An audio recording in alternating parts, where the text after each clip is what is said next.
Greetings everyone, welcome back to my channel. I'm in Slovenia today, and after a short lapse I'm back on the road. This country, whilst just a tenth the size of England, packs a huge punch in terms of geographical landscapes. I'm touring through Slovenia without a car.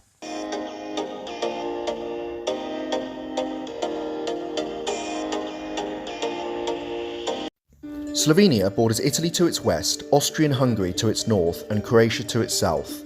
I started in the north at Bled, in the Upper Carniola region, making side trips to areas around Bohinjska Bistrica and Škofja Loka farther south. My journey continued south to the capital Ljubljana before veering in a southwesterly direction to the Adriatic coast. The country affords just a small coastline of approximately 45 kilometres, and its major mountain range, the Julian Alps, lie in the far northwest. Buses and coaches are reasonably priced throughout Slovenia, with major operators being Arriva and Nomago operating nationally and internationally. As you can see, I'm positioned on the very famous Lake Bled, and I'm going to head over to these two hills here and just below Ojstrica to get an aerial view of the lake itself.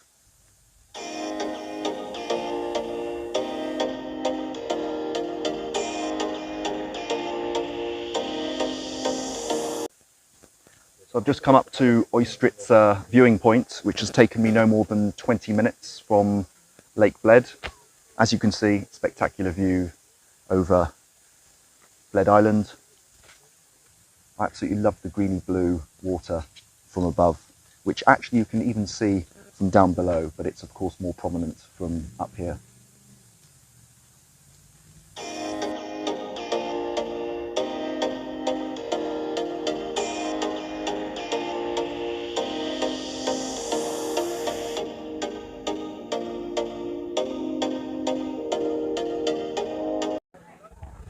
So I'm standing now on the south side of Lake Bled.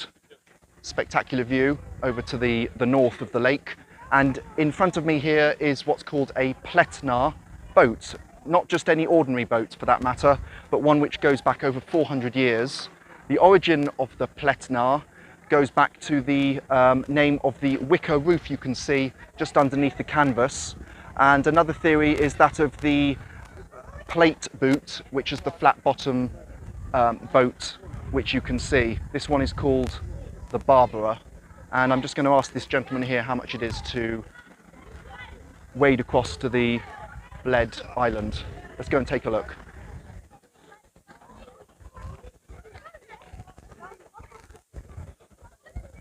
Dobar dan. How much? Here. Okay, we'll take it. So you wait for the amount of people, do you? Okay. Yeah. So, have you been doing this a long time? Have This? you? Yeah. Much longer than you are old. 53 years. That is older than me. Not a lot older, but it's getting there. Yeah, a little bit longer.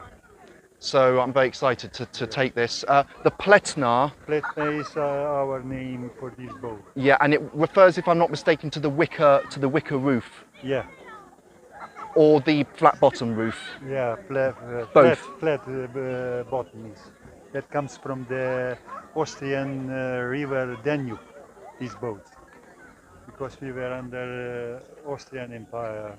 The Habsburgs. Yes, Habsburgs, and they brought the boat, but without the cover. Just the boat.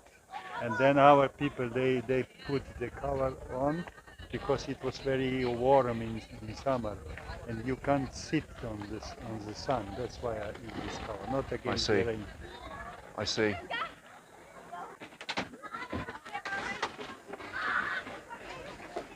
So here we are. It's just me and Barbara at the moment. So let's see who turns up for this wonderful adventure on Lake Bled.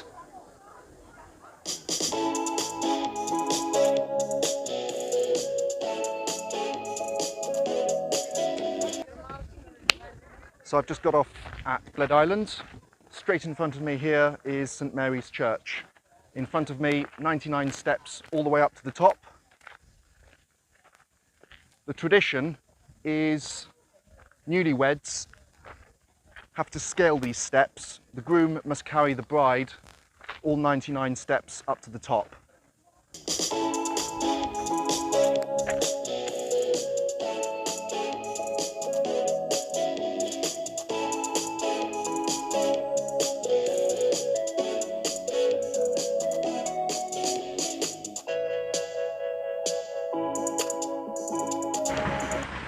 15 minutes down the road from Bled, by bus, is this place called Radlovica. It cost 45 cents, and I'm using this town as a base to move further east to another smaller village called Kamna Gorica. It's located along the Sava River, and I'm hoping to use the opportunity to get a little bit of nature and somewhere a little bit off the beaten track from the throng of tourists so apparent in, of course, Lake Bled. The almost 1,000 kilometre long Sava River is the major river in Slovenia, running across the country for 219 kilometres in an easterly direction. It also passes through two other countries and forms the border with Bosnia and Herzegovina. From Kamna Gorica, I connected to the tiny town of Lesse, and from there transferred to the mountain town of Bohinjska Bistrica. Positioned close to Lake Bohin, it's a great base for exploring further west into the Triglav National Park. From this tiny village of Jereka, you can hike through the forest towards Zajamniki. It'll take you approximately 2 hours depending on your level of fitness. From here, you're just moments from the Triglav National Park and getting some great views to the south.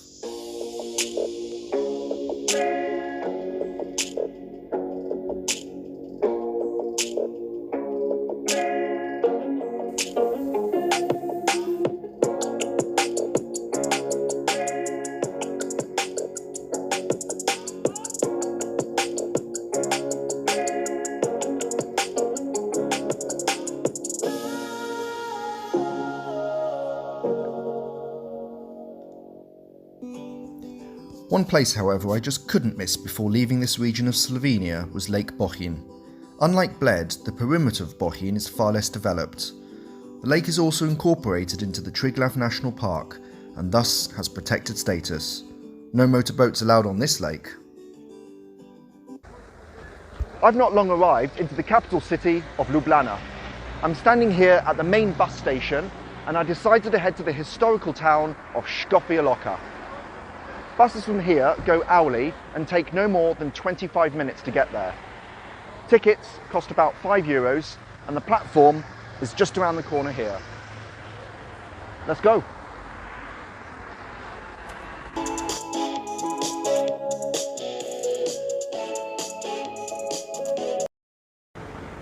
Platform 28, Ljubljana Airport, Škofja Loka.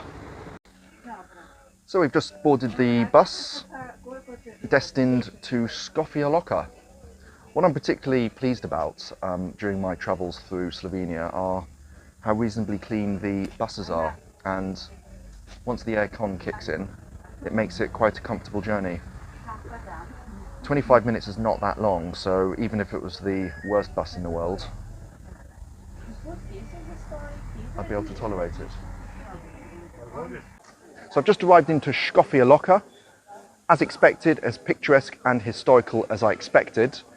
Whilst it's not the oldest settlement in Slovenia, it's certainly one of the oldest towns and dates back to 900. So without further ado, let's see what's in store for us today. One of the key attractions worth visiting is Loka Castle. It doubles up as a museum and has a melange of displays, including everything from art, ethnology, history, taxidermy, sports, and many more. And don't forget to check out the open-air museum within its confines. Škofja Loka is a great place to get a taste of the historical side of Slovenia in a peaceful and laid-back environment.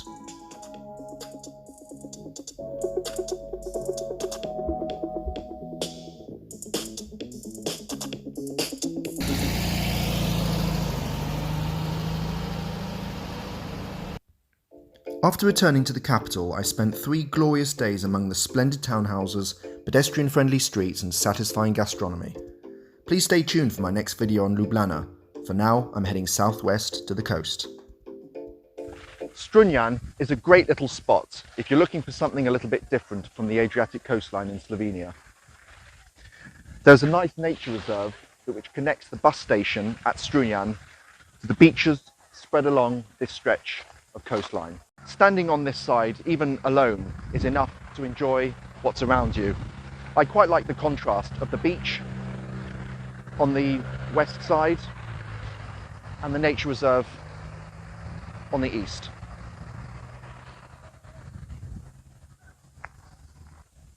There also seems to be quite a few cycling paths for those wishing to cycle. You're not contending with so much traffic, which is a good thing. Over to this side here, I can see a couple of restaurants. So I'm going to check out the restaurant scene in Strunjan and maybe grab some lunch at the same time.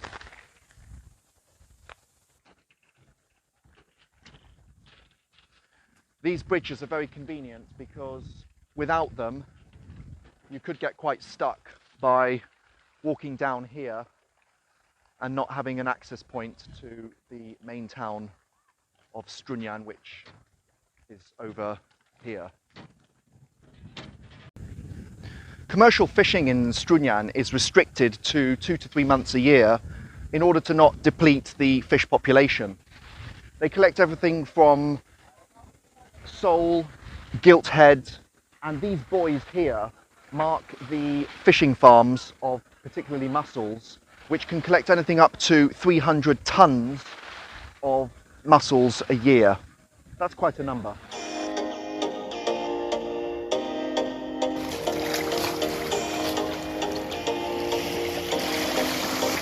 I finished my journey in Piran. This is perhaps one of the most magnetic cities within the whole of Slovenia. Over the years, the population has diminished, and if anything, the major presence within the city is in fact the tourists coming here. It's in fact part of the Istrian Peninsula, which incorporates Croatia and Italy as well. What I love about Piran are its narrow streets and historical walls dating back from as early as the 7th century. Weaving through the town and dipping into any one of their restaurants for sublime fish is half the fun of coming here. You can also scale the towers, walls and church spires Piran offers, all lending fitting views over the Gulf of Trieste.